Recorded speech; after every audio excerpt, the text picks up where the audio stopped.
नमस्कार। यह सत्र काफी महत्वपूर्ण होने वाला है।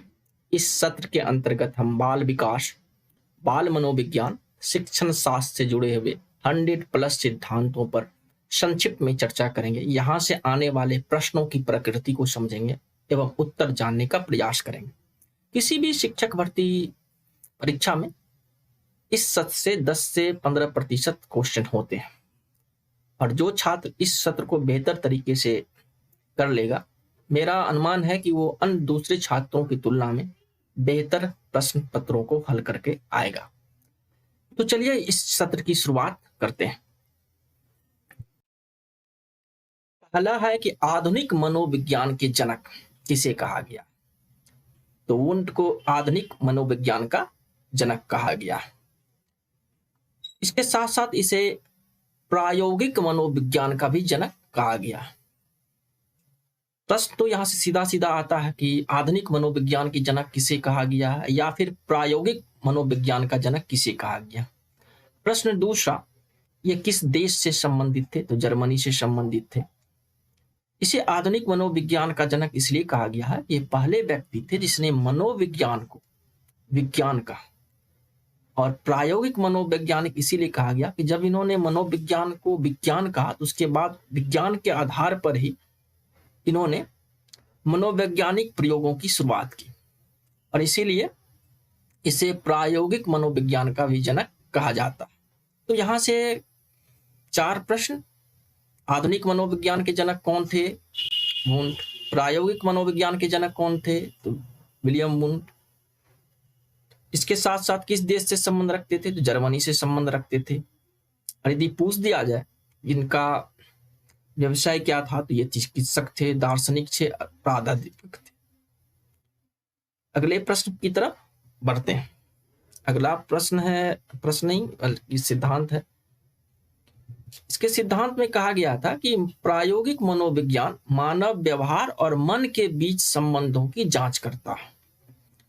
एक तरफ मानव का व्यवहार होता है, दूसरी तरफ मानव का मन, और उनके बीच के जो संबंध होते हैं उसका अध्ययन प्रायोगिक मनोविज्ञान के अंतर्गत किया जाता है। अब यहीं से भी एक प्रश्न आ सकता है कि प्रायोगिक मनोविज्ञान के अंतर्गत क्या होता है। तो प्रायोगिक मनोविज्ञान के अंतर्गत मानव व्यवहार और मन के बीच अंतर संबंधों की जांच होती है या अंतर संबंधों को समझने का प्रयास होता है, इसीलिए इसे प्रायोगिक मनोविज्ञान कहा गया। अगला, शिक्षा मनोविज्ञान का जनक क्या है? शिक्षा मनोविज्ञान का जनक थॉर्नडाइक। इनका कहना है कि मानव व्यवहार को उन्नत बनाने की दृष्टि से जब व्यवहार का अध्ययन किया जाता है तो अध्ययन की इस शाखा को शिक्षा मनोविज्ञान के नाम से जाना जाता है। मनोविज्ञान की प्रकृति को जब हम शिक्षा के क्षेत्र में लाते हैं तो वो कहलाता है शिक्षा मनोविज्ञान। और इस शिक्षा मनोविज्ञान के अंतर्गत बालक से जुड़े हुए उनके मनोवैज्ञानिक आधार पर उनका विश्लेषण होता है, उनकी सीखने की क्षमता, उनकी अधिगम की क्षमता, उनके व्यवहारों का आकलन, और ये तमाम बातें मिलकर के शिक्षा मनोविज्ञान कहलाती है। अब अगला प्रश्न है कि मनोविज्ञान के जनक किसे कहते हैं। देखिए, यदि आपके चॉइस में यदि अरस्तु हो तो ये आंसर हो जाएगा, यदि अरस्तु नहीं हो चॉइस में तो विलियम जोन्स इसका आंसर होता है, लेकिन यदि अरस्तु है तो इसका आंसर अरस्तु ही होगा। थॉर्नडाइक अमेरिकी मनोचिकित्सक थे। अरस्तु का संबंध यूनान से। मनोविज्ञान एक ऐसा विज्ञान है जो प्राणी के भीतर चिंतन भाव आदि का अध्ययन करता है। इस परिप्रेक्ष्य में मनोविज्ञान को व्यवहार एवं मानसिक प्रतिक्रियाओं के अध्ययन का विज्ञान कहा गया है। यह मनोविज्ञान की संक्षिप्त परिभाषा। इसके बाद बहुत सारे मनोवैज्ञानिकों ने अपने स्तर से मनोविज्ञान को परिभाषित किया है। समान तौर पर मनोविज्ञान को हम एक ऐसा विज्ञान मानते हैं जो प्राणी के भीतर चिंतन भाव का अध्ययन करता है, और इस परिप्रेक्ष्य में मनोविज्ञान को व्यवहार एवं मानसिक प्रक्रियाओं के अध्ययन का विज्ञान कहा गया। आगे बढ़ते हैं। उपलब्धि अभिप्रेरणा सिद्धांत कौन दिया? डेविस सी मैक्लीलैंड। और इस सिद्धांत के अंतर्गत उन्होंने बताने का प्रयास किया कि व्यक्ति का मूल विश्वास एवं दृष्टिकोण उनके उपलब्धियों को निश्चित करता है। इस प्रकार उपलब्धि अभिप्रेरणा से आशय व्यक्ति के उन विशिष्ट लक्षणों से है जो उसे किसी कार्य करने हेतु विशिष्टता करने में अभिप्रेरणा प्रदान करता है।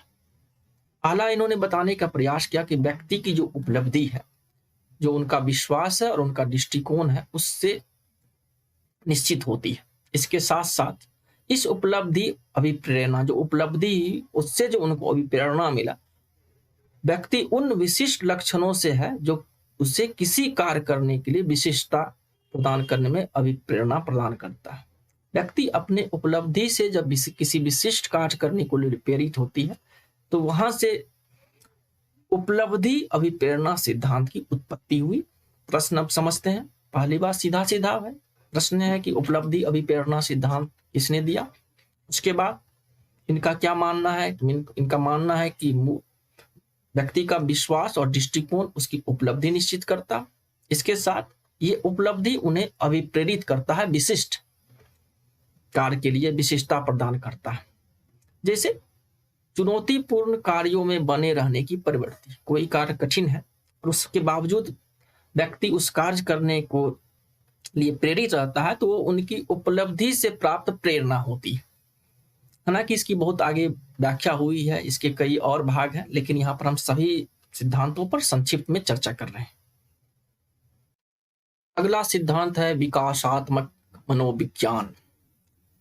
जीन पियाजे ये स्विज मनोवैज्ञानिक थे। कई बार पूछा भी है कि जीन पियाजे का संबंध किस देश से, और ये कहता है कि विकासात्मक मनोविज्ञान एक विज्ञान का अध्ययन है जो मनुष्य के जीवन में हो रहे परिवर्तनों के बारे में बताता है। मूल रूप से यह शिशुओं और बच्चों से संबंध रखता है। आगे जीन पियाजे के और सिद्धांत है जिन पे चर्चा होगी। इन्होंने शिक्षा क्षेत्र से जुड़े हुए कई सिद्धांत दिए हैं जो कि मनोविज्ञान पर आधारित है। आगे बढ़ते हैं। संज्ञात्मक विकास का सिद्धांत। जीन पियाजे ने जितने भी सिद्धांत दिए हैं उन सिद्धांतों के अंतर्गत इनका यह सिद्धांत काफी ज्यादा प्रसिद्ध रहा है, बल्कि शिक्षा जगत का एक प्रसिद्ध सिद्धांत में से संज्ञात्मक विकास का सिद्धांत भी है जीन पियाजे ने दिया है। संज्ञान सामान्य तौर पर इसका अर्थ होता है ज्ञान, अनुभव और ज्ञानेंद्रियों के माध्यम से ज्ञान प्राप्त करने और चीजों की समझने की मानसिक प्रक्रिया। संज्ञान का अध्ययन अर्थपूर्ण ढंग से सीखने की प्रक्रिया को समझने में मदद करता है। किसी भी चीज को सीखने में अर्थपूर्ण ढंग से संज्ञान का अध्ययन मदद करता है। सीखना उस समय ज्यादा अर्थपूर्ण होता है जब वह विद्यार्थियों की रुचि और जिज्ञासा के अनुरूप। अगर इस सिद्धांत से अलग प्रश्न पूछा जाए कि छात्र अधिक सीख पाएंगे यदि उनको रुचि हो, यदि उनमें जिज्ञासा हो, और ये दोनों रुचि और जिज्ञासा ये संवेग है। संवेग मतलब कि जिस पे चर्चा ही कही है, एक ऐसे आंतरिक भाव जो लोगों को किसी भी कार्य करने के लिए प्रेरित करता है। कुछ संवेग सकारात्मक होते हैं, कुछ संवेग नकारात्मक होते हैं। यदि जीन पियाजे के सिद्धांत को और थोड़ा समझा जाए, जीन पियाजे ने बालक के बुद्धि और उसके विकास के बीच गहरा संबंध स्थापित किया है। आगे भी जीन पियाजे के कई सिद्धांत आएंगे जिसमें कि मानते हैं कि विकास अवस्था का सिद्धांत काफी प्रसिद्ध है और इसी सिद्धांत को भी विकास अवस्था का सिद्धांत भी कहा जाता है। अब आते हैं अगले प्रश्न पर, सिद्धांत पर। मूल प्रवृत्ति का सिद्धांत। विलियम मैकडूगल इसके प्रतिपादक थे। यह सिद्धांत कहता है कि प्रत्येक मूल प्रवृत्ति से एक संवेग संबंधित होता है। मूल प्रवृत्ति और संवेग, इस पर एक चार्ट है जो कि हम किसी कक्षा में यहाँ पर शेयर करेंगे, लेकिन यहाँ पर सिर्फ समझना है कि मूल प्रवृत्ति और उसका एक संवेग होता है। संवेग की उत्पत्ति मूल प्रवृत्ति से होती है। स्वाभाविक है कि जब दोनों के बीच संबंध है तो ये उत्पत्ति का संबंध है और मूल प्रवृत्ति से संवेग जुड़ा होता है। संवेग का मतलब इमोशन, यानी अंदर के भाव जब बाहर की तरफ गति करते हैं, यानी अंदर के भाव का बाहर व्यक्त होना ही संवेग है। और उस भाव में आकर कोई काम करना उसे संवेगात्मक कार्य कहा जाता है, इमोशनल वर्क। तो यहाँ से प्रश्न क्या क्या आ सकता है कि पहली बात कि मूल प्रवृत्ति और संवेग के बीच क्या संबंध है? तो उत्पत्ति का संबंध है। इस सिद्धांत को देने वाले कौन थे? तो मूल प्रवृत्ति का सिद्धांत देने वाले विलियम मैकडूगल। सीधा सीधा प्रश्न, मूल प्रवृत्ति के सिद्धांत किसने दिया? तो विलियम मैकडूगल। इसके बाद इनका क्या था कि मूल प्रवृत्ति से संवेग की उत्पत्ति होती है, और इन्होंने 14 मूल प्रवृत्ति की चर्चा की है। इसके साथ साथ उनसे जुड़े हुए संवेगों का भी उल्लेख किया है। यहाँ पर उन 14 मूल प्रवृत्तियों का उल्लेख करना संभव नहीं है।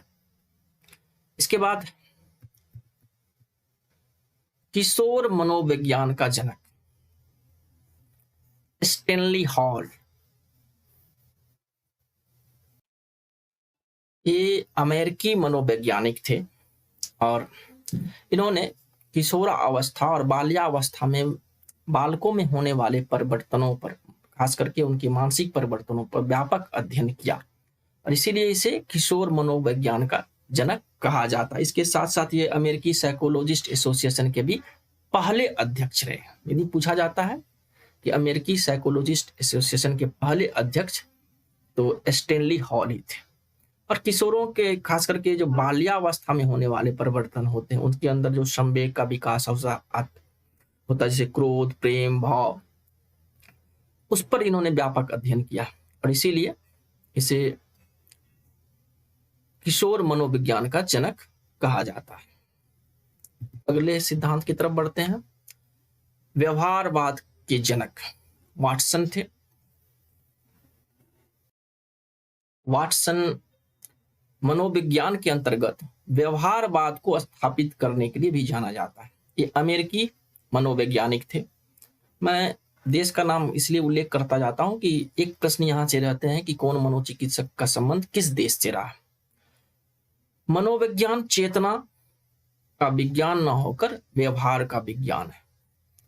ये पहले वैज्ञानिक थे मनोवैज्ञानिक थे जिन्होंने कहा कि मनोविज्ञान जो है वो मन की स्थिति का विज्ञान न होकर के, चेतना का विज्ञान न होकर के व्यवहार का विज्ञान है।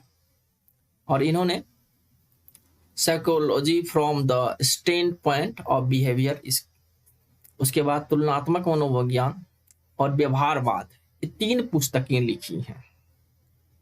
यहां से भी प्रश्न पूछा जाता है, चूंकि मनोविज्ञान के अंतर्गत व्यवहारवाद को स्थापित करने वाले वाटसन ही थे, और इनकी ये पुस्तक है जिनकी सबसे प्रसिद्ध पुस्तक मानी जाती है व्यवहारवाद, अंग्रेजी में बिहेवियरिज्म।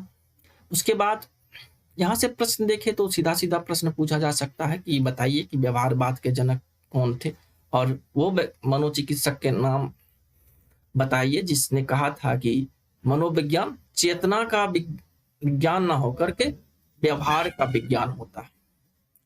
आगे इनकी जो सिद्धांत वो बताता है कि मानव का व्यवहार ही मानव को की प्रवृत्ति को दृष्टिगत करता है, और इस संबंध में मानव के व्यवहार से मानव के व्यक्तित्व को समझा जाता है। काफी इसकी विस्तृत चर्चा है इसमें। आगे बढ़ते हैं। अधिगम मनोविज्ञान के जनक कौन थे? एबिंगहास। ये कहते हैं कि शिक्षा द्वारा शिक्षण प्रक्रिया अपनाई जाती है, शिक्षक द्वारा जो शिक्षण प्रक्रिया अपनाई जाती है और छात्र उसके प्रति जो अनुक्रिया करते हैं, उससे शिक्षण अधिगमन की प्रक्रिया संपूर्ण होती है। इसके अंतर्गत 2 बातें आती हैं, एक तो शिक्षक और छात्रों की अनुक्रिया, और इसी से माध्यम से शिक्षण अधिगम की प्रक्रिया आरंभ होती है। तो यहाँ से प्रश्न की इनके अनुसार शिक्षक अधिगम की प्रक्रिया संपूर्ण होती है किसके द्वारा? शिक्षक के द्वारा एवं छात्रों की अनुक्रियाओं के द्वारा। अगले प्रश्न पे बढ़ते हैं। अनुभववाद के जनक जॉन लॉक यह बताते हैं कि मनुष्य के पास जो भी ज्ञान है या प्राप्त करता है वो अनुभव का उत्पाद है, चाहे वो आंतरिक हो चाहे बाहरी, इसीलिए उसे इंद्रियों के परिणाम के रूप में देखा जाता है। इसके अनुसार दुनिया का सारा ज्ञान अंतः अनुभव पे आधारित है। इस सिद्धांत के अनुसार ये आंतरिक और बाह्य दोनों प्रकार के ज्ञान को अनुभव पे आधारित मानते हैं। बहुत सारे मनोवैज्ञानिक हुए हैं जिन्होंने अनुभव को, आंतरिक अनुभव को आंतरिक एवं बाह्य अनुभवों में विभेद करने का प्रयास किया, लेकिन इनका स्पष्ट कहना है कि मनुष्य के पास जो भी ज्ञान है, चाहे वो आंतरिक हो या बाहरी, वो उसके अनुभव पे आधारित है। और वो अनुभव कहाँ से लेता है? वो इंद्रियों के परिणाम के रूप में देखा जाता है। जो मानव का इंद्रियां अनुभव करती हैं वही उसका ज्ञान होता है। इसके अनुसार दुनिया का सारा ज्ञान अंततः अनुभव पे आधारित है। यानी ये कह रहे हैं कि दुनिया का सारा ज्ञान जो है अनुभव पे आधारित है। मतलब जिनके पास अनुभव नहीं है उनके पास ज्ञान नहीं है, और जिनके पास जितना अनुभव है वो उतने ज्ञानी है। और जॉन लॉक का अनुभववाद सिद्धांत काफी प्रसिद्ध रहा है। अगले में बढ़ते हैं। मनोविश्लेषक सिद्धांत, सिगमंड फ्राइड। फ्राइड ने, ये ऑस्ट्रेलिया के थे, फ्राइड ने व्यक्तित्व के जिन सिद्धांतों को प्रतिपादित किया वो व्यक्तित्व का मनोविश्लेषणात्मक सिद्धांत कहलाता है। तो यहां से कि व्यक्तित्व का मनोवैज्ञानिक सिद्धांत किसने दिया? तो सिगमंड फ्राइड ने दिया। मनोविश्लेषण मुख्यतः मानव के मानसिक क्रियाओं व्यवहारों के अध्ययन से संबंधित है, किंतु इसे समाज में भी लागू किया जा सकता है। इनका कहना था कि मानव का व्यवहार, मानव के मानसिक क्रिया और उनके व्यवहार, यानी मानव का मनोविश्लेषण यदि करना है तो मानव के मानसिक क्रियाओं और उनके व्यवहारों के अध्ययन से होता है, और इस नियम को हम समाज पर भी लागू कर सकते हैं। अगला, मनोसामाजिक विकास सिद्धांत एरिक्सन के द्वारा दिया गया था। सिद्धांत में व्यक्तित्व यानी पर्सनल, सामवेगिक तथा सांस्कृतिक, कल्चरल या सामाजिक विकास को समन्वित किया गया है। इसे मनोसामाजिक सिद्धांत कहते हैं। मतलब पहला प्रश्न तो यही कि मनोसामाजिक सिद्धांत किसने दिया? तो एरिक्सन के द्वारा दिया गया था। सिद्धांत में व्यक्तिगत, सामवेगिक एवं सांस्कृतिक या सामाजिक को शामिल किया गया और इसे मनोसामाजिक सिद्धांत कहा गया। क्या क्या है इसमें मनोसामाजिक सिद्धांत के अंतर्गत? देखिए, व्यक्तिगत, सामवेगिक, सांस्कृतिक या सामाजिक, ये तीन फैक्टर या तीन तत्व इसमें शामिल हैं, जिससे मिला करके मनोसामाजिक सिद्धांत बना है। अगले पर आते हैं। इस सिद्धांत में कुछ मनोवैज्ञानिक ने जीवन की अवधि का विकास सिद्धांत कहा। इस सिद्धांत को दूसरे नाम से भी जाना जाता है और ये नाम देने वाले भी कुछ मनोवैज्ञानिक ही थे, और इसका नाम दिया गया है जीवन अवधि विकास का सिद्धांत। तो प्रश्न यहां से कि मनोसामाजिक विकास सिद्धांत को और किस नाम से जानते हैं? तो इसे जानते हैं जीवन अवधि विकास सिद्धांत के नाम से भी जाना जाता है। इनकी पुस्तक है चाइल्डहुड एंड सोसाइटी। उसके बाद प्रयास एवं त्रुटि का सिद्धांत थॉर्नडाइक के द्वारा दिया गया है। इस सिद्धांत के अनुसार जब कोई जीव नई परिस्थितियों में रखा जाता है, थॉर्नडाइक के इस सिद्धांत के अनुसार एक जीव को यदि नई परिस्थिति में रख दिया जाए और वो जीव बिना सोचे समझे वहां किसी तरह का काम आरंभ करे, तो यह क्रिया निर्धारक या दोषपूर्ण होती है। लेकिन जब जीव उसी परिस्थिति में बार बार वो क्रिया करती है तो असफल क्रियाएं या फिर दोषपूर्ण क्रियाएं कम होती जाती हैं, और इसी को कहा गया है प्रयास और त्रुटि का सिद्धांत। मतलब व्यक्ति या फिर बालक के ऊपर देखे तो बालक किसी काम को आरंभ करता है, उनसे फिर गलतियां होती, वो सीखता है और फिर आगे चलकर धीरे धीरे उनमें त्रुटियां कम होती जाती हैं। अगला सिद्धांत है नैतिक विकास का सिद्धांत। ये काफी महत्वपूर्ण सिद्धांत है, शिक्षा क्षेत्र का नैतिकता के साथ जुड़ाव कोहलबर्ग ने किया था।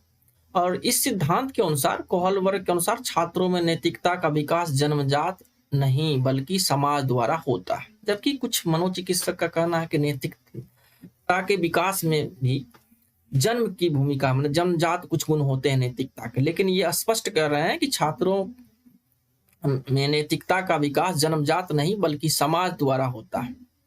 याद रखिए, ये समाज शब्द का प्रयोग कर रहे हैं, ना कि परिवार का। हमें जानना होगा कि परिवार समाज का हिस्सा है, मतलब एक बृहद परिप्रेक्ष्य में नैतिकता के विकास को रख रहा है। परिवार के बाहर भी समाज की एक इकाई है परिवार, लेकिन एक इकाई से जो उनकी अगली इकाई है समाज, उन्हें वो नैतिकता के विकास के लिए उत्तरदायी मानते हैं। छात्रों के जीवन हेतु क्या वस्तु या विचार नैतिक है या अनैतिक, इसका निर्धारण नैतिक मूल्यों के विकास द्वारा ही किया जाता है। वह अपने सिद्धांत द्वारा किए गए 3 अवस्थाओं के 6 चरणों का सार्वभौमिक मानते हैं। मैंने अपने सिद्धांतों को पहले उन्होंने 3 अवस्था फिर 6 चरणों में विभाजित किया, लेकिन मूल रूप से वो बता रहे हैं कि छात्रों में नैतिकता और अनैतिकता का विकास समाज द्वारा होता है, और इसके साथ साथ नैतिक या अनैतिक, इसका निर्धारण नैतिक मूल्यों के विकास के बाद ही संभव होता है, विकास द्वारा ही होता है। और ये नैतिक मूल्यों के विकास में समाज की एक महत्वपूर्ण भूमिका होती है। ये तो सिद्धांत हुआ। सीधा सीधा नैतिक विकास का सिद्धांत किससे संबंधित है? कोहलबर्ग से संबंधित है। उसके बाद कोहलबर्ग ने क्या माना? कोहलबर्ग ने माना कि यदि पूछा जाता है कि कोहलबर्ग के अनुसार नैतिकता के विकास में महत्वपूर्ण भूमिका अदा करती है परिवार, समाज, देश, कानून व्यवस्था, तो इसमें उत्तर हो जाएगा समाज। और नैतिक या अनैतिक मूल्यों का विकास का निर्धारण या नैतिकता का विकास करना नैतिक मूल्यों के विकास के बाद ही होता है। आगे बढ़ते हैं। अगला है कि भाषा विकास सिद्धांत, नोम चॉम्स्की। सीधा प्रश्न किसने दिया? Noam Chomsky. नोम चॉम्स्की द्वारा इस सिद्धांत का प्रतिपादन वर्ष 1959 में किया गया तथा उनके इस सिद्धांत के अनुसार वो मानते हैं कि बालक में भाषा सीखने की क्षमता जन्मजात होती है। याद रखिए कि यह सिद्धांत कहता है कि बालक में भाषा सीखने की क्षमता जन्मजात होती है। प्रश्न यही, पहला प्रश्न किसने सिद्धांत दिया? तो नोम चॉम्स्की। नोम चॉम्स्की के सिद्धांत के अनुसार बालक में भाषा सीखने की प्रवृत्ति या क्षमता कब से होती है? तो जन्मजात होती, अर्थात भाषा अर्जन करने की क्षमता बचपन से ही छात्रों में निहित होती है, और भाषा को अर्जन करने के लिए यह क्षमता कुछ निश्चित समय तक ही होती है, यानी कि निश्चित तय सीमा के अंतर्गत ही भाषा का विकास होता है। नोम चॉम्स्की के अनुसार बालक में भाषा अधिग्रहण यंत्र होता है, जिसकी सहायता से वो किसी भाषा को तीव्र गति से सीख पाते हैं। इस सिद्धांत के अनुसार बालक के मस्तिष्क में एक अधिग्रहण यंत्र होता है, जिसे ना तो हम देख सकते हैं ना ही निकाल सकते हैं। मतलब एक ऐसी स्थिति होती है जिसे उन्होंने अधिग्रहण यंत्र कहा है, भाषा अधिग्रहण यंत्र। अब प्रश्न यहां से कि भाषा अधिग्रहण यंत्र का उल्लेख किसने किया है? नोम चॉम्स्की ने। फिर नोम चॉम्स्की के अनुसार बालक में भाषा सीखने के लिए उनके पास क्या होता है? तो भाषा अधिग्रहण यंत्र। हालांकि ये यंत्र नहीं है, उनके मस्तिष्क में एक ऐसी स्थिति है या एक ऐसी जगह है जहां से वो भाषा को ग्रहण करते हैं, और उसे ही उन्होंने LAD नाम दिया, भाषा अधिग्रहण यंत्र, जिसके माध्यम से वो भाषा सीखते हैं। 3 बातें उभर के चली जाती है इस सिद्धांत के बारे में। यदि प्रश्न को कठिन करता है तो पहला प्रश्न कि इस सिद्धांत के मुताबिक भाषा सीखने की जन्मजात होती है, ठीक है ये बात। उसके बाद इसमें भाषा सीखने का एक यंत्र होता है जिसे LAD नाम दिया गया है। इसके बाद इस सिद्धांत का प्रतिपादन 1959 में किया गया, और आगे चल करके वो बोलते हैं कि इस यंत्र के माध्यम से तीव्र गति से बालक भाषा सीख पाते हैं। उसके बाद है कि सार्वभौमिक व्याकरण सिद्धांत, नोम चॉम्स्की का ही भाषा है, तो व्याकरण, भाषा और व्याकरण दोनों नोम चॉम्स्की के नाम है। और इसके अंतर्गत बताया कि दुनिया में जितनी भी भाषाएं हैं उसमें एक सब के अंतर्गत एक निश्चित व्याकरण के नियम होते हैं और इसका फिर वो विस्तार से व्याख्या करते हैं। आगे बढ़ते हैं। सामाजिक सांस्कृतिक रचनावाद, जिसका कि अगला नाम है सामाजिक निर्मितवाद सिद्धांत को उसने दिया, तो वाइगोत्स्की ने दिया था। रूस के ये मनोचिकित्सक थे। अधिगम और विकास सांस्कृतिक और सामाजिक वातावरण के मध्यस्थता के साथ चलते हैं। यानी अधिगम विकास के बारे में ये बता रहे हैं कि विकास, अधिगम और विकास दो बातें हैं, एक अधिगम दूसरा विकास। सांस्कृतिक और सामाजिक वातावरण के मध्यस्थता के साथ साथ चलते हैं।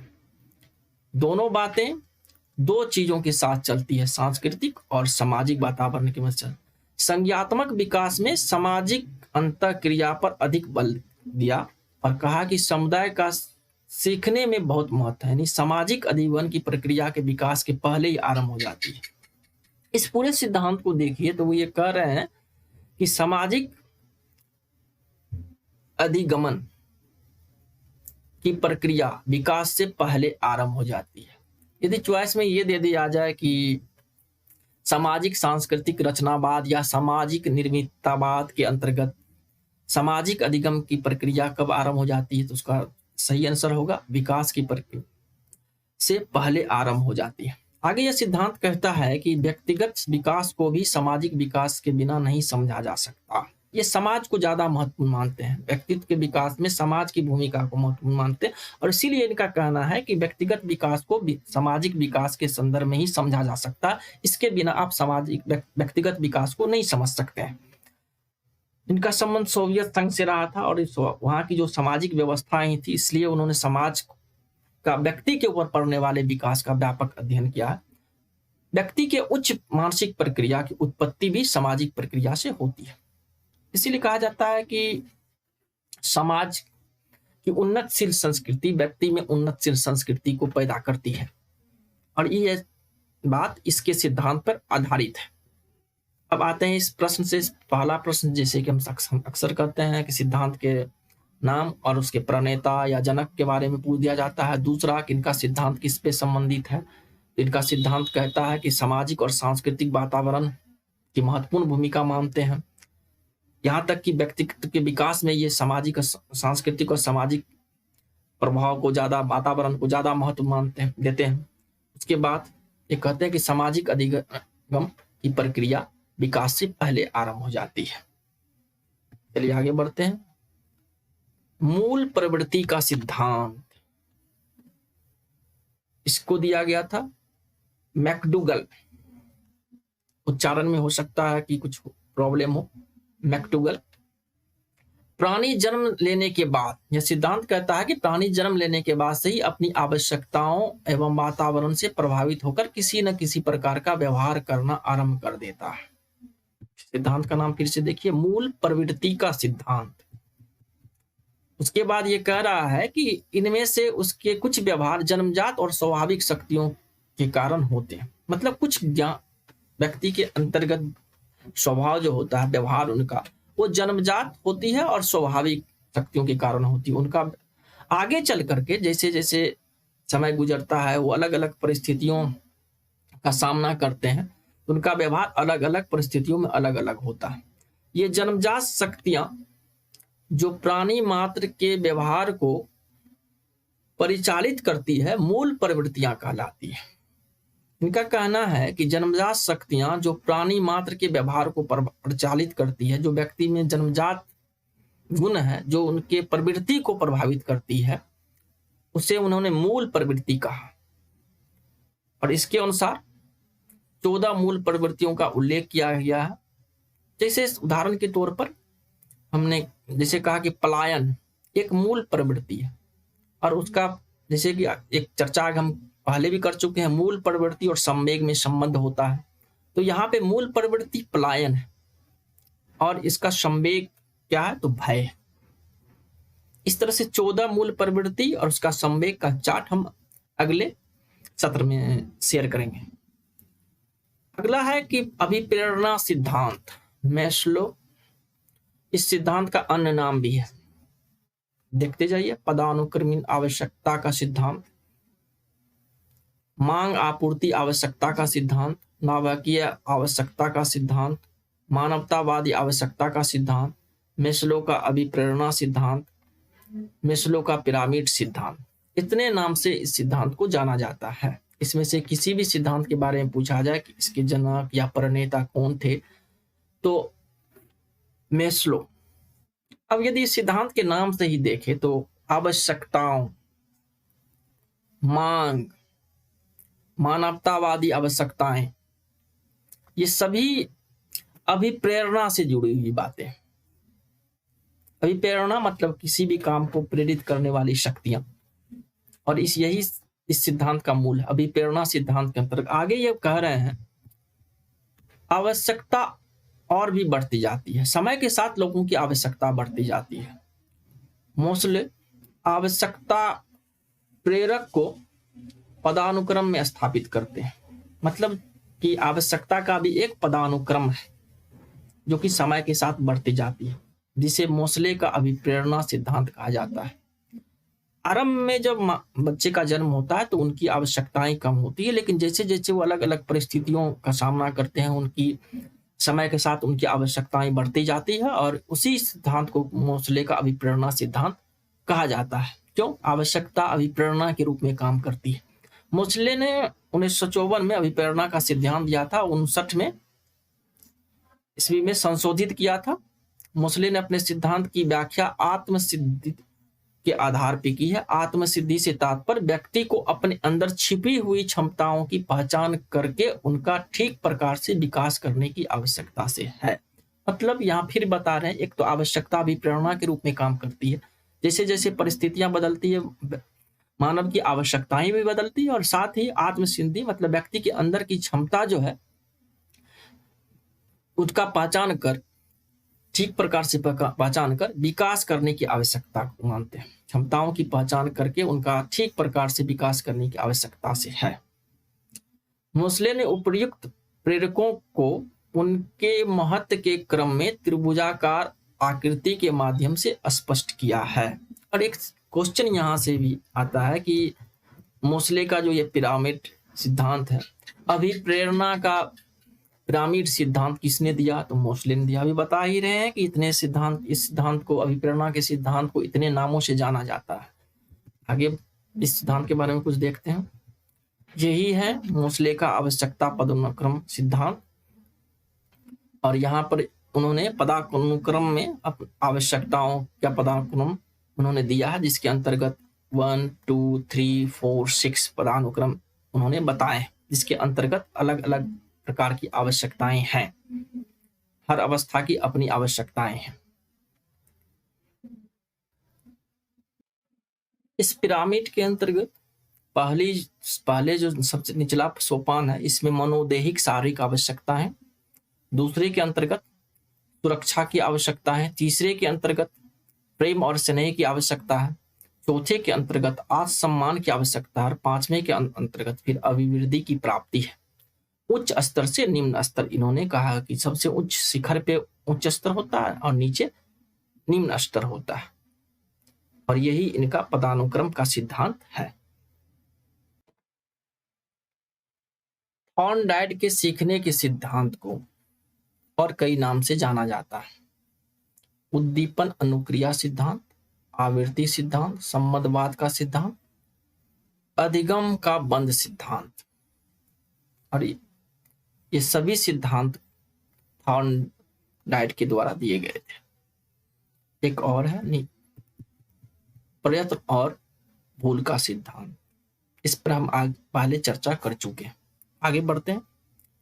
बहुकारक बुद्धि सिद्धांत या बुद्धि का परमाणुवादी सिद्धांत थॉर्नडाइक के द्वारा दिया गया था, और इस सिद्धांत के अंतर्गत थॉर्नडाइक ने कहा कि थॉर्नडाइक अपने सिद्धांत में बुद्धि को विभिन्न कारकों का मिश्रण मानते हैं। सीधा सा प्रश्न, बुद्धि को विभिन्न कारकों को मिश्रण मानने वाले मनोवैज्ञानिक कौन थे? या फिर बुद्धि का परमाणुवादी सिद्धांत किसने दिया, या फिर बहुकारक बुद्धि सिद्धांत किसने दिया? तीनों का आंसर थॉर्नडाइक हो जाएगा। इसमें जिसमें कई योग्यताएं निहित होती है। उनके अनुसार किसी भी मानसिक कार्य के लिए विभिन्न कारक एक साथ मिलकर कार्य करते हैं। और इसे कहा गया है मात्रा का सिद्धांत। आगे बढ़ते हैं। बहुमानसिक योग्यता का सिद्धांत, ये भी थॉर्नडाइक का ही दिया गया है। और इस सिद्धांत के अंतर्गत थॉर्नडाइक के अनुसार बुद्धि की इकाई एक दूसरे से स्वतंत्र होती है। पहले सिद्धांत के अंतर्गत वो कह रहे हैं कि बुद्धि को विभिन्न कारकों का मिश्रण मानते हैं। पहली बात, बुद्धि विभिन्न कारकों का मिश्रण है। और आगे वो अपने सिद्धांत में कहते हैं, बहुमानसिक योग्यता सिद्धांत के अंतर्गत उनका मानना है कि बुद्धि की इकाई एक दूसरे से स्वतंत्र होती है। कई कारकों से तो मिलकर बनी होती है, लेकिन वो सभी कारक एक दूसरे से स्वतंत्र होते हैं। उनका मानना है कि कोई बालक गणित में बुद्धिमान है तो आवश्यक नहीं है कि वह विज्ञान में भी हो। थॉर्नडाइक के अनुसार बुद्धि का विकास 18 वर्ष की आयु तक ही होता है। अब यहीं से प्रश्न, बहुत महान मनोचिकित्सक थे, इसीलिए जब इन्होंने एक आयु निर्धारित की है तो यहाँ से प्रश्न आने की संभावना रहती है। और ये प्रश्न क्या है कि थॉर्नडाइक के अनुसार बुद्धि का विकास कितने वर्ष की आयु तक होता है, तो उसका आंसर होगा 18 वर्ष की आयु तक होता है। इसके साथ साथ उनका मानना है कि बुद्धि विभिन्न इकाइयों का मिश्रण है और सभी इकाई स्वतंत्र रूप से काम करते हैं। और उन्होंने अपने प्रयोग के द्वारा ये सिद्ध किया कि जरूरी नहीं है कि एक बालक जो गणित में अच्छा हो वो विज्ञान में भी अच्छा करे, या विज्ञान का भी अधिगम अच्छा कर सके, या विज्ञान की समझ भी उनकी बेहतर हो। फिर अगला है सिद्धांत थॉर्नडाइक से संबंधित। इस सिद्धांत के अनुसार मस्तिष्क का गुण स्नायु तंतुओं की मात्रा पर निर्भर करता है, अर्थात बुद्धि उतनी ही अधिक होती है जितनी अच्छी मस्तिष्क। अब ये सिद्धांत कह रहा है कि बुद्धि उतनी ही अच्छी होती है जितनी अच्छी मस्तिष्क। स्नायु मंडल के संबंध, उसके साथ साथ स्नायु मंडल के संबंध होते हैं, क्योंकि मानसिक क्रियाओं का आधार यही संबंध है। फिर से इस चर्चा करते हैं। इस सिद्धांत के अनुसार मस्तिष्क का गुण स्नायु तंतु की मात्रा पर निर्भर करती है, अर्थात बुद्धि उतनी ही अधिक अच्छी होती है जितनी अच्छी मानसिक और स्नायु मंडल के साथ संबंध। यहाँ पे स्नायु मंडल और मस्तिष्क के बीच संबंध को दर्शाया गया है।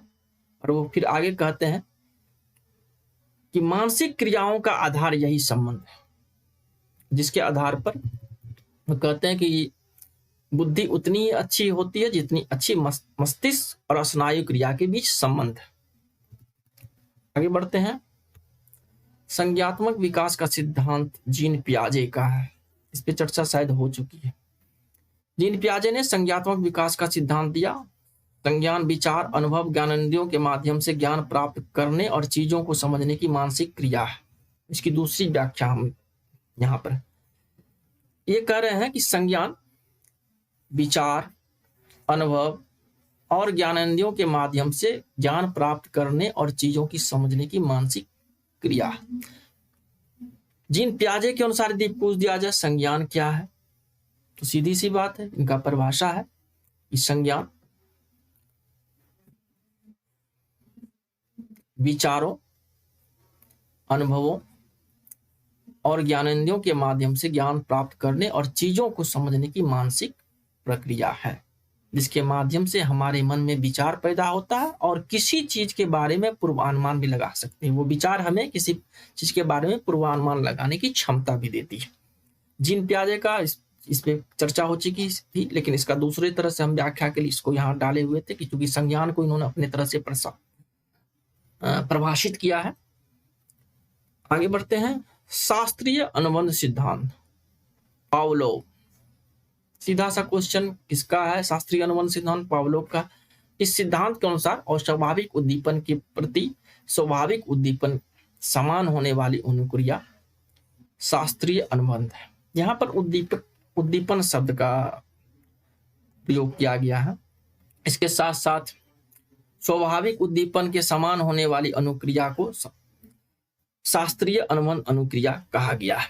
इस पर हम आगे थोड़ा सा विस्तार से चर्चा करेंगे, लेकिन अभी हम वो आगे बढ़ते हैं। क्रिया प्रसूत अनुबंध सिद्धांत स्नीकर का है और क्रिया पुनर्बलन से संबंधित होती है, न कि उद्दीपन के साथ। अभी यहाँ पे चर्चा हो रही थी कि इस शास्त्रीय अनुबंध सिद्धांत के अनुसार, जो कि पावलोव का है, इस सिद्धांत के अनुसार अस्वाभाविक उद्दीपन के प्रति स्वाभाविक उद्दीपन के समान होने वाली अनुक्रिया शास्त्रीय अनुबंध है। जबकि ये कह रहा है कि क्रिया प्रस्तुत अनुबंध सिद्धांत की अनुक्रिया पुनर्बलन से संबंधित होती है, ना कि उद्दीपन के साथ। अब पुनर्बलन क्या है?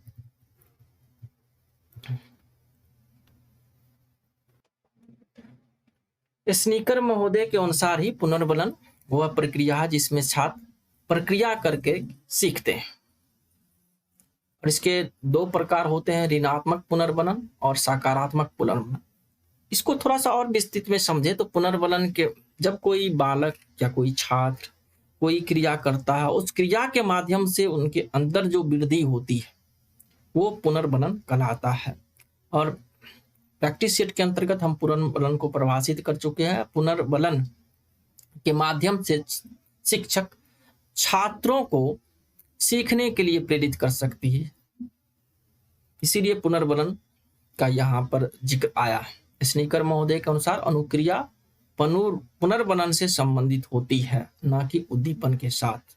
इनका मानना है कि यदि उद्दीपन क्रिया को प्रभावित करती से पहले के विचारक जो थे वो बता रहे शास्त्रीय अनुबंध सिद्धांत के अनुसार, लेकिन इनका कहना है कि नहीं, उद्दीपन नहीं बल्कि अनुक्रिया पुनर्बलन से संबंधित होती है।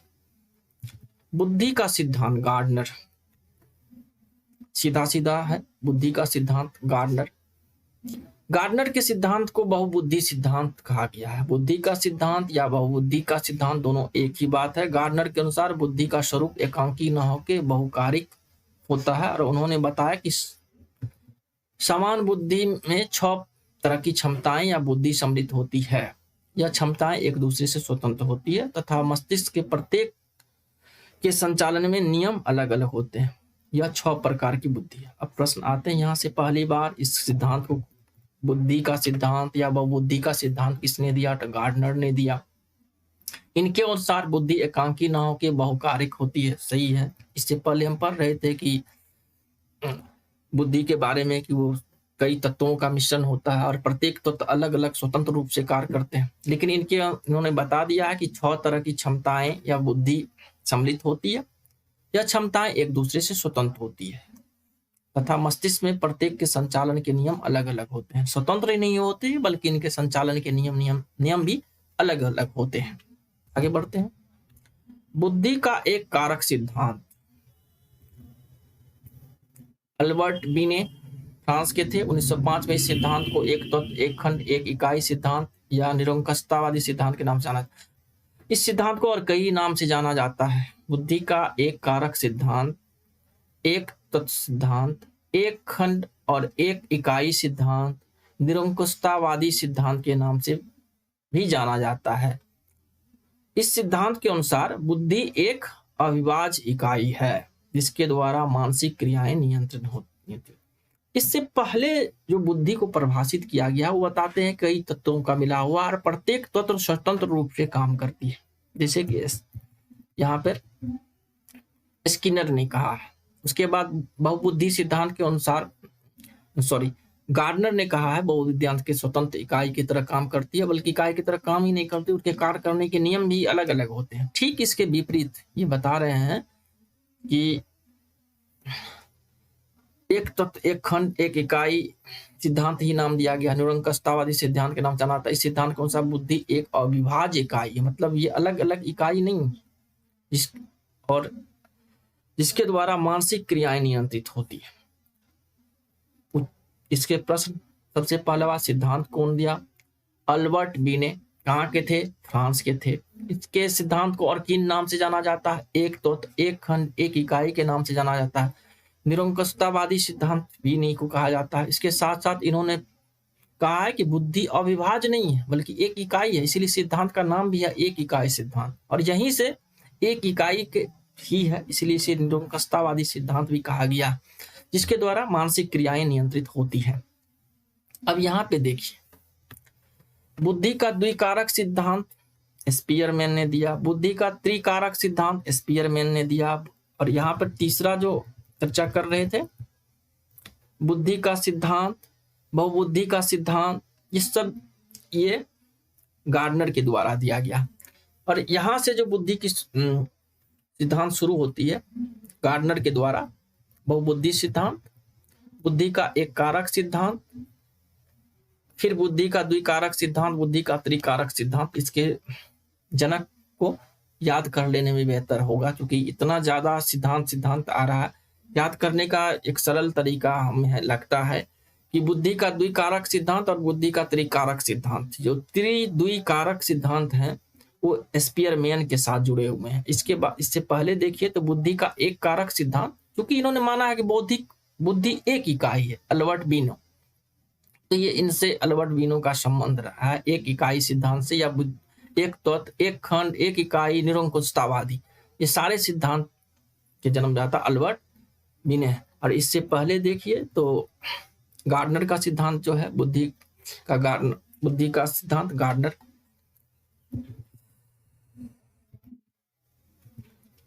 इस सिद्धांत के अनुसार बुद्धि की संरचना एक कारक समान तत्व से होता है जिसे जी फैक्टर, दूसरा विशिष्ट कारक यानी कि एस फैक्टर कहा जाता है। समान तत्व में ये सभी प्रकार की मानसिक क्रियाओं के मूल में है। विशिष्ट कारक जो अवशिष्ट कारकों में सहायता करता है। आगे विशिष्ट कारक जो विशिष्ट कारकों की सहायता में काम करता है। यहाँ बुद्धि की संरचना में एक कारक समान तत्व होता है, दूसरा विशिष्ट कारक होता है। यहाँ पे होना चाहिए बुद्धि का समान तत्व कारक बुद्धि के विशिष्ट कारक में सहायता करता है। प्रतिदर्श सिद्धांत थॉमसन का है।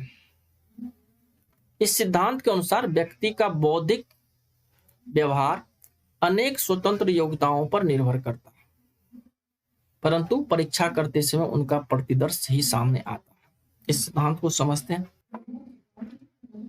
प्रतिदर्श का यदि अंग्रेजी समझे तो सैंपलिंग जो होती है, बहुत सारी खास करके आंकड़ों में की समीक्षा के लिए सैंपलिंग की जाती है। बहुत सारे आंकड़ों में से कुछ आंकड़े लिए जाते हैं, उनका विश्लेषण किया जाता है। यह सिद्धांत उसी सिद्धांत पे आधारित है।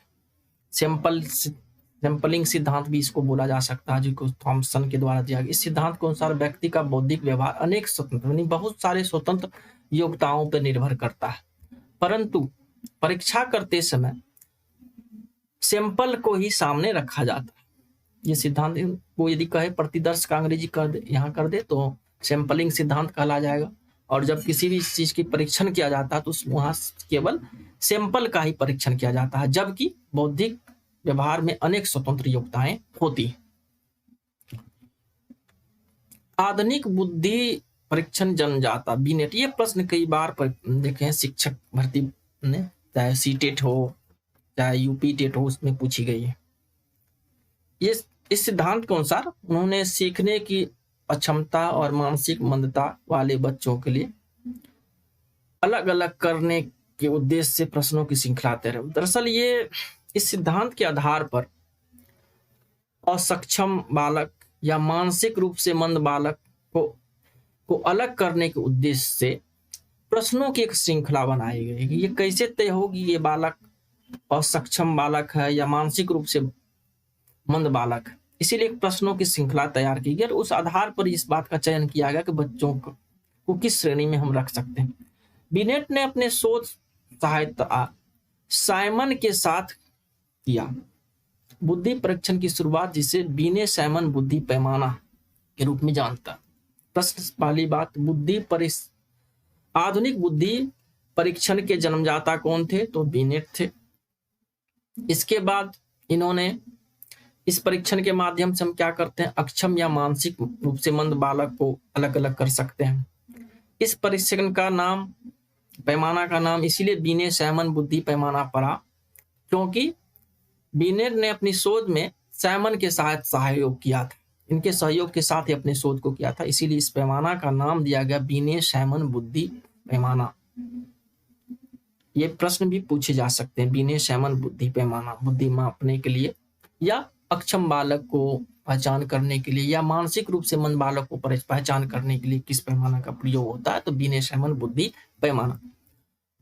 अगला है समूह खंड सिद्धांत, थर्स्टन का है। इस सिद्धांत के प्रतिपादक थर्स्टन 1935 में किया था।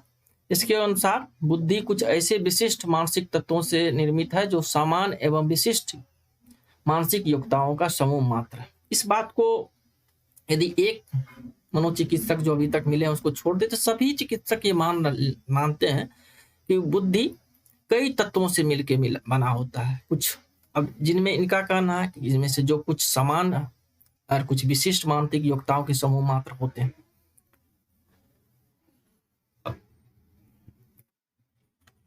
थर्स्टन ने इन्हें प्राथमिक मानसिक योग्यताएं यानी प्राइमरी मेंटल एबिलिटी कहा है। किसे कहा? प्राथमिक समान एवं विशिष्ट मानसिक योग्यताओं के समूह मात्र, समान एवं विशिष्ट मानसिक योग्यता समूह मात्र को इन्होंने थर्स्टन ने प्राथमिक मानसिक योग्यताएं या प्राइमरी मेंटल एबिलिटी कहा है। त्रिआयाम बुद्धि सिद्धांत गिलफोर्ड का है। बुद्धि संरचना सिद्धांत फिर गिलफोर्ड का ही है। गिलफोर्ड कहते हैं, जेपी गिलफोर्ड, कि बुद्धि संरचना मतलब एसआई के सिद्धांत में बुद्धि को संक्रिया, विषय वस्तु और उत्पादक के रूप में देखा गया। प्रश्न यहीं से पहली बात, सिद्धांत को किसने, दो सिद्धांत मैंने लिया एक साथ, गिलफोर्ड का त्रिआयामी बुद्धि सिद्धांत, बुद्धि संरचना का सिद्धांत गिलफोर्ड के द्वारा दिया गया। पूरा नाम जेपी गिलफोर्ड। बुद्धि संरचना के अंतर्गत एसआई के सिद्धांत में बुद्धि को संक्रिया, विषय वस्तु, उत्पादक के रूप में देखा जाता है। अब प्रश्न, गिलफोर्ड ने बुद्धि की संरचना में किसे देखा? बुद्धि संक्रिया, विषय वस्तु, उत्पाद। इस सिद्धांत के अनुसार संक्रिया की 6 प्रकार है। कौन कौन से प्रकार हैं? संज्ञान, अभिचारी चिंतन, अपसारी चिंतन, डाइवर्जन प्रोडक्शन, कन्वर्जेंट प्रोडक्शन, मूल्यांकन। संक्रिया के 6 प्रकार है। प्रश्न फिर यहीं से, इसमें कौन कौन है? या तो छांटिए या सही का चयन कीजिए। उत्पाद के भी 6 प्रकार हैं। इकाई वर्ग, संबंध प्रणाली, रूपांतरण, अनुप्रयोग और विषय वस्तु के 5 प्रकार का इन्होंने चर्चा किया है। दृश्य, श्रम, प्रतीकात्मक, अर्थ, व्यवहार। अब यहां से देखिए फिर से, गिलफोर्ड के अनुसार बुद्धि की संक्रिया, संक्रिया के 6 प्रकार, विषय वस्तु की 6 प्रकार, विषय वस्तु के 5 प्रकार और उत्पादन उसके 6 प्रकार। इन सभी संक्रिया, उत्पादन और विषय वस्तु, इनको मिला करके ये बता रहे हैं कि बुद्धि संरचना होती है, बुद्धि की संरचना में होती है। अनुकूलित अनुक्रिया सिद्धांत इस सिद्धांत का एक अन्य नाम है। इस सिद्धांत का अन्य नाम है बुद्धि संरचना सिद्धांत का एक अन्य नाम है अनुकूलित अनुक्रिया सिद्धांत। इस सिद्धांत का और भी नाम है शास्त्रीय अनुबंध सिद्धांत, संबंध प्रक्रिया सिद्धांत, इवान पेट्रोविच पावलोव का सिद्धांत, संबंध प्रत्यापन का सिद्धांत, क्लासिक अनुबंध का सिद्धांत, पावलोव का सिद्धांत। किस सिद्धांत से का नाम है? एक ही सिद्धांत जिसके 6 नाम हैं, बुद्धि संरचना का सिद्धांत, जिसका प्रतिपादन गिलफोर्ड ने किया था।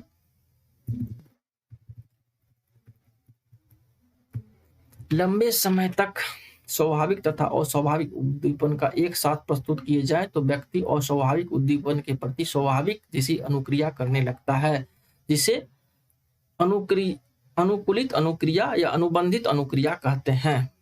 सिद्धांत इतना लोकप्रिय हुआ कि 1940 में इन्हें नोबेल पुरस्कार से सम्मानित किया गया।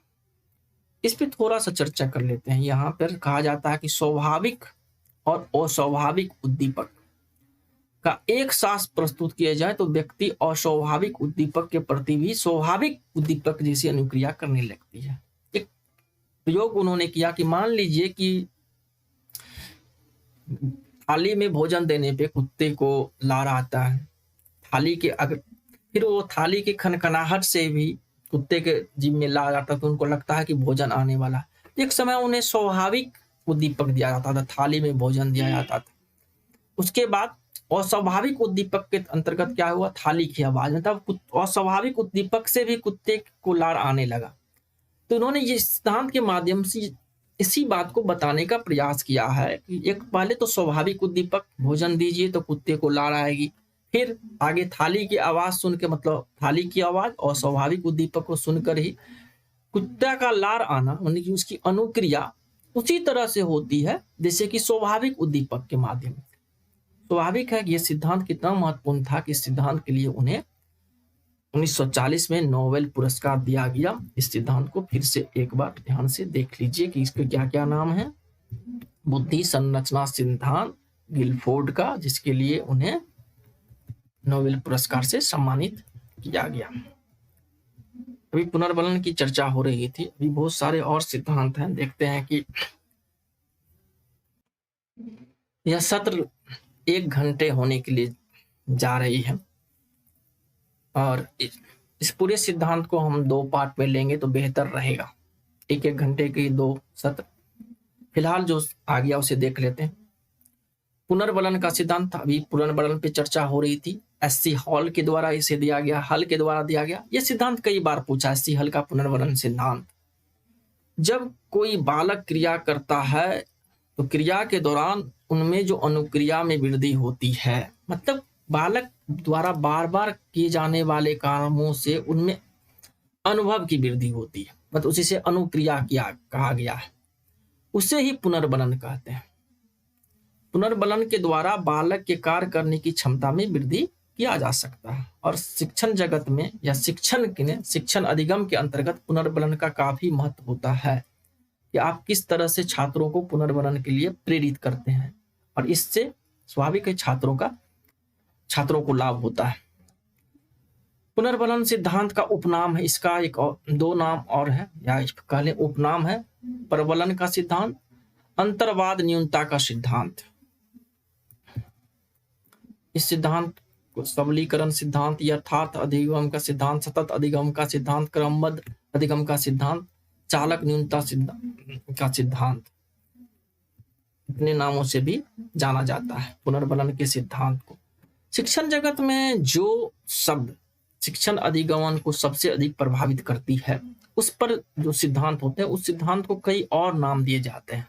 इसके पीछे की जो मूल वजह है कि वो सिद्धांत कई रूपों में काम करता है। जैसे कि यहाँ पे देखिए, सबलीकरण का सिद्धांत। किसका सबलीकरण का सिद्धांत? छात्रों के सबलीकरण का सिद्धांत। या फिर यथार्थ अधिगमन का सिद्धांत। यथार्थ क्योंकि पुनर्बलन वैसी प्रक्रिया है जिसके माध्यम से यथार्थ में, वास्तव में हम अधिगमन को, क्रिया को आगे बढ़ा सकते हैं, ये कहा गया है, इससे इसका नाम पड़ गया। ठीक उसी तरह से सतत अधिगम का मतलब एक ऐसी प्रक्रिया है जो लंबे समय तक अधिगम को आगे बढ़ा सकती है। इसमें क्रमबद्धता है, स्वाभाविक इसका अगला नाम पड़ गया क्रमबद्ध सिद्धांत। चालक न्यूनता का सिद्धांत। आज के इस सत्र को हम यहीं समाप्त करते हैं। आगे और सी बहुत सारी थ्योरियां हैं, इन पर हम आगे चर्चा करेंगे। इसमें से कुछ और हैं, इसको देख लेते हैं। अधिगम का सूक्ष्म सिद्धांत कोलहर के द्वारा दिया गया।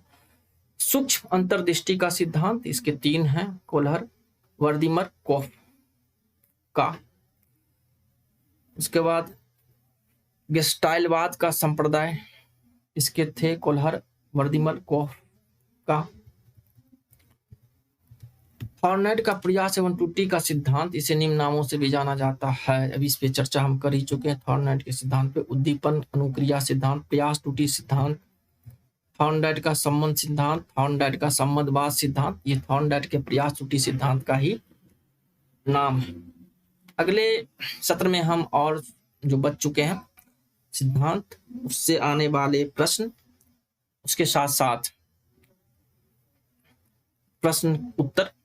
सबसे महत्वपूर्ण है कि प्रश्न किस तरह से बनाए जाते हैं और उसका उत्तर क्या हो सकता है, ये ज्यादा महत्वपूर्ण है समझना। इस सत्र को आप बार बार देखिए और समझने का प्रयास कीजिए, और हमारे YouTube चैनल पर आकर इस सत्र पर अपनी प्रतिक्रिया दीजिए ताकि हम समझ सकें कि आपको मेरा ये सत्र कैसा लगा।